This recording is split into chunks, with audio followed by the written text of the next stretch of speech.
নমস্কার বন্ধুরা, SB academic সেন্টারে প্রত্যেকটা ছাত্রছাত্রীকে স্বাগত। দেখতে পাচ্ছ আজকে আমি মাধ্যমিকের রায় মার্টিন প্রশ্ন বিজেতা সলভ করেছি 2027 সালের। এই বইটা সলভের জন্য প্রচুর ছাত্রছাত্রী রিকোয়েস্ট করেছিল, first and second summative evaluation test.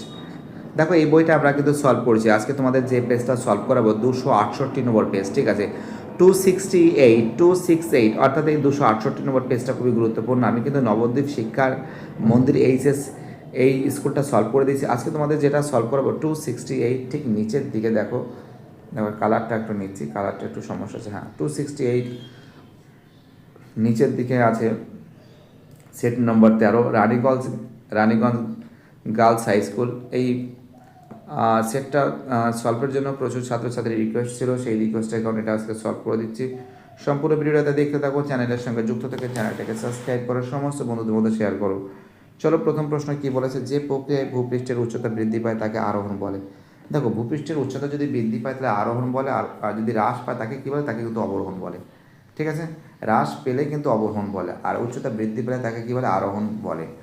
চলো আমাদের পরের প্রশ্ন 1.2-তে কী বলেছে, মহাদেশী হিমবাহের বরফ মুক্ত পর্বত শৃঙ্গকে কী বলে। মহাদেশী হিমবাহের বরফ মুক্ত পর্বত শৃঙ্গকে কী বলে, নুনাটাক্স বলে। কী বলে, নুনাটাক্স বলে। 1.3-তে শিলাময় মরুভূমি আলজেরিয়ায় যে নামে পরিচিত। তোমরা জানো শিলাময় মরুভূমি আলজেরিয়ায় যে নামে পরিচিত, অ্যান্সার হবে রেগ। অ্যান্সার কী হবে, রেগ হবে। পরের প্রশ্ন 1.4-এ ভারতের বৃহত্তম বহুমুখী নদী পরিকল্পনা হচ্ছিল ভাকার নাঙ্গাল। ভারতের বৃহত্তম বহুমুখী নদী পরিকল্পনার নাম কি, ভাকার নাঙ্গাল। 1.5-এ ভোরজাত প্রক্রিয়ার শক্তির মূল উৎস কি, তোমরা জানো ভোরজাত প্রক্রিয়ার মূল উৎস হল সূর্য।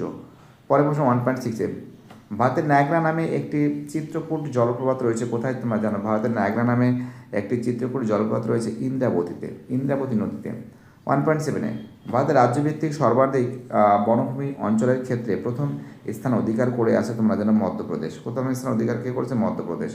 1.8-এ যে মৃত্তিকা রেগুন নামে পরিচিত, তোমরা জানো কৃষ্ণ মৃত্তিকা। একদম ঠিক, কৃষ্ণ মৃত্তিকা কিন্তু কী নামে পরিচিত, কৃষ্ণ মৃত্তিকা কিন্তু রেগুন নামে পরিচিত। দেখো আমরা কিন্তু খুব সুন্দর করে তোমাদের প্রত্যেকটা প্রশ্নের উত্তর সুন্দর করে কিন্তু ব্যাখ্যা করছি। যারা ভিডিওটা দেখছো প্রত্যেকটা ছাত্রছাত্রীকে অনুরোধ করছি, প্লিজ আর বসে থাকো না, ফটাফট করে চ্যানেলের সঙ্গে যুক্ত থাকো, চ্যানেলটাকে সাবস্ক্রাইব করো এবং সমস্ত বন্ধুদের মধ্যে শেয়ার করো। কারণ তোমাদের সাপোর্ট, তোমাদের ভালোবাসা আমার একান্তই কাম্য। কারণ তোমাদের সাপোর্ট, তোমাদের ভালোবাসা ছাড়া এসবি একাডেমিক সেন্টার কখনো চলতে পারে না। তোমাদের সাপোর্ট এবং তোমাদের ভালোবাসা ছাড়া এসবি একাডেমিক সেন্টার কখনো এগোতে পারে না। তো তোমাদের আরেকবার অ্যান্সারগুলো বলে দিচ্ছি। এটা হবে আরোহণ প্রক্রিয়া, এটা হবে নুনাটাক্স হবে, এটা হবে রেগ হবে, এটা হবে ভাকার নাঙ্গাল হবে, এটা সূর্য হবে, এটা হবে ইন্দ্রাবতী হবে, এটা হবে মধ্যপ্রদেশ হবে, এটা হবে কৃষ্ণ মৃত্তিকা হবে। এবার দেখো শূন্যস্থান, এবার দেখো বিভাগ গটা তোমাদের দেখাচ্ছি। বিভাগ গটা কী আছে, শুদ্ধ অশুদ্ধ তোমাদের সলভ করে দেবো। নদীর গতিবেগ পরিমাপ এর একক কী, অ্যান্সার হবে কিউসেক। অ্যান্সার কী হবে, কিউসেক হবে। ঠিক আছে, এটা ঠিকই আছে, মানে কিউসেক কিউমেক তোমরা জানো। পরের প্রশ্ন 2.13, ড্রামলিন কী বলেছে, ড্রামলিন আবহবিকের ক্ষয়কার্যের ফলে সৃষ্টি হয়। খুব ইম্পর্টেন্ট কোশ্চেন। তো দেখো আমরা জানি ড্রামলিন ক্ষয়কার্যের ফলে সৃষ্টি হয় না, এটা ভুল আছে। পরের প্রশ্ন বলেছে ভারতের পূর্ব উপকূল অপেক্ষা পশ্চিম উপকূল সংকীর্ণ। একদম ঠিক, পূর্ব উপকূল অপেক্ষা পশ্চিম উপকূল সংকীর্ণ, এটা ঠিক আছে। ঠিক আছে, এটা কী হবে, এটা কিন্তু ঠিক আছে। ওকে, আচ্ছা ঠিক আছে। দেখো এইবার দেখো তোমাদের যে প্রশ্নগুলো আমি সলভ করে দিচ্ছি, শূন্যস্থানগুলো দেখে নাও তোমরা। শূন্যস্থানে কী বলেছে, লোকাটাক হ্রদ উত্তর পূর্ব ভারতের ড্যাশ রাজ্যে অবস্থিত। দেখো লোকাটাক হ্রদ কিন্তু উত্তর পূর্ব ভারতের কিন্তু মণিপুরে অবস্থিত। লোকাটাক হ্রদ তোমরা জানো উত্তর পূর্ব ভারতের কোথায় অবস্থিত, মণিপুরে অবস্থিত। 2.23, মে মাসে রাজস্থানে প্রবাহিত প্রবল ধূলিঝড়, তোমরা জানো প্রবল ধূলিঝড় সেটাকে কী নামে পরিচিত, আধি নামে পরিচিত। কী নামে পরিচিত, আধি। দেখো এবার আমরা তোমাদের পরের যে প্রশ্ন আছে, পরের প্রশ্নটা সলভ করেছি, সম্পূর্ণ ভিডিওটা দেখতে থাকো। 2.31, বিশ্বের গভীরতম গিরিখাতের নাম কি, অ্যান্সার কালীগণ্ডক গিরিখাত। পরের প্রশ্ন পড়েছে মরু অঞ্চলে চলমান বালিটিকে কী বলে, ধীরিয়ান। তোমরা এটা জানো যে মরু অঞ্চলে চলমান বালিটিকে কী বলে, মরু অঞ্চলে চলমান বালিটিকে কী বলে, তোমরা জানো মরু অঞ্চলে চলমান বালিটিকে কী বলে, ধীরিয়ান বলে। ওকে, তো যাই হোক এটা হয়ে গেছে। এবার তোমাদের এই যে প্রশ্নগুলো দেখো, বাকি আর কিছু প্রশ্ন আছে। 2.3 দিকে ভারতের নবীনতম অঙ্গরাজ্যের নাম কি, তোমরা জানো তেলেঙ্গানা। ভারতের নবীনতম অঙ্গরাজ্যের নাম কি, অ্যান্সার হবে তেলেঙ্গানা। যাই হোক এটা হয়ে গেছে। এবার আমি তোমাদের আরেকবার এটা বলে দিতে পারি, দেখো দেখে নাও তোমরা। এটা হবে মণিপুর, এটা হবে আধি, এটা হবে গিরিখাত, কালীগণ্ড গিরিখাত, এটা হবে ধ্রিয়ান, এটা হবে তেলেঙ্গানা। ওকে, দেখো এটাও হয়ে যাওয়ার পর এবার তোমাদের যে প্রশ্নগুলো আছে দেখো, এবার দেখো বাম দিকের সঙ্গে ডান দিক যে আছে এটা কিন্তু সলভ করতে হবে। বাম দিকের সঙ্গে ডান দিক তোমাদের কিন্তু এই বাম দিকের সঙ্গে ডান দিকে কিন্তু মাধ্যমিক পরীক্ষায় 4 থাকবে। এখানে হয়তো 2 নম্বর থাকবে, কিন্তু মাধ্যমিক পরীক্ষায় টোটাল 4 থাকবে।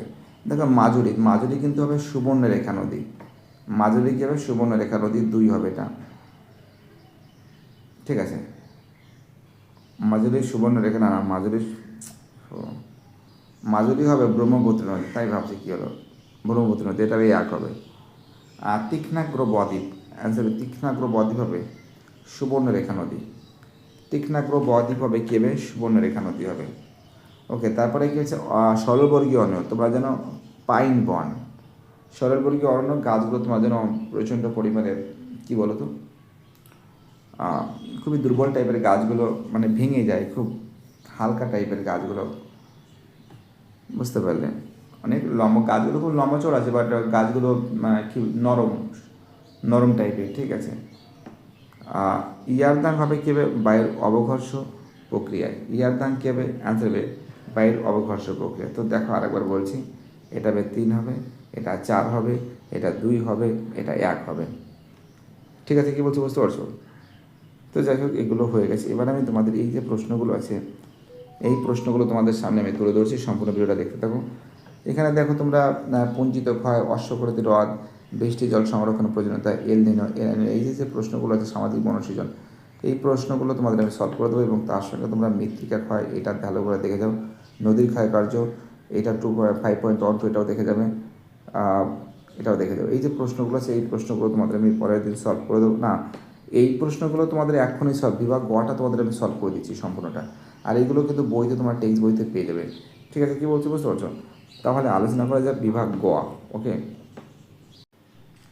তো দেখো এখানে বলছে পুঞ্জিত ক্ষয় কাকে বলে? তোমরা জানো মাধ্যাকর্ষণ শক্তির প্রভাবে পাহাড় বা পর্বতের ঢাল বেয়ে শিলাস্তর, মাটি বা অন্যান্য আবর্জনা যখন ধীরে অথবা দ্রুত গতিতে নিচের দিকে নেমে আসে তখন তাকে পুঞ্জিত ক্ষয় বলে।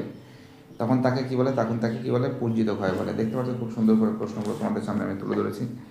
দেখো এবার আমি তোমাদের পরে যে প্রশ্নটা আছে সেই প্রশ্নটা থেকে বলে দিচ্ছি, হিমরেখা কাকে বলে? দেখো হিমরেখা কাকে বলে দেখাচ্ছি তোমাদের আমি।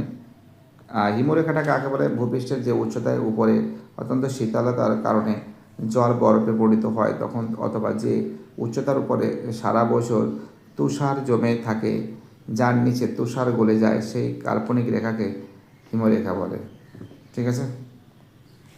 এবার দেখো 3.2-তে অশ্বক্ষুরাকৃতি হ্রদ কাকে বলে? অশ্বক্ষুরাকৃতি হ্রদ বলতে বোঝানো হয়েছে যে নদীর নিম্নগতিতে নদী যখন অত্যন্ত আঁকাবাঁকা পথে প্রবাহিত হয় তখন ক্রমাগত পার্শ্বক্ষয়ের ফলে নদীর বাঁকের মধ্যবর্তী ভূখণ্ড সংকীর্ণ হয়ে যায়। বন্যায় নদী সোজা পথে চলতে শুরু করে, পুরনো বাঁকা অংশটি নদী থেকে বিচ্ছিন্ন হয়ে ঘোড়ার খুরের মতো অবস্থান করে, একেই অশ্বক্ষুরাকৃতি হ্রদ বলে। কোনো ছবি এখানে টেক্সট বইতে ছবি এসে দেখবে। ষষ্ঠ ঘাতের সূত্র অনেকবার পড়িয়েছি, মানে ষষ্ঠ ঘাতের সূত্রটা, নদীর গতিবেগ দ্বিগুণ বৃদ্ধি পেলে তার বহন ক্ষমতা সচল পথের টুকরো সরিয়ে নেওয়ার ক্ষমতা 2.6 বা 64 গুণ বৃদ্ধি পায়।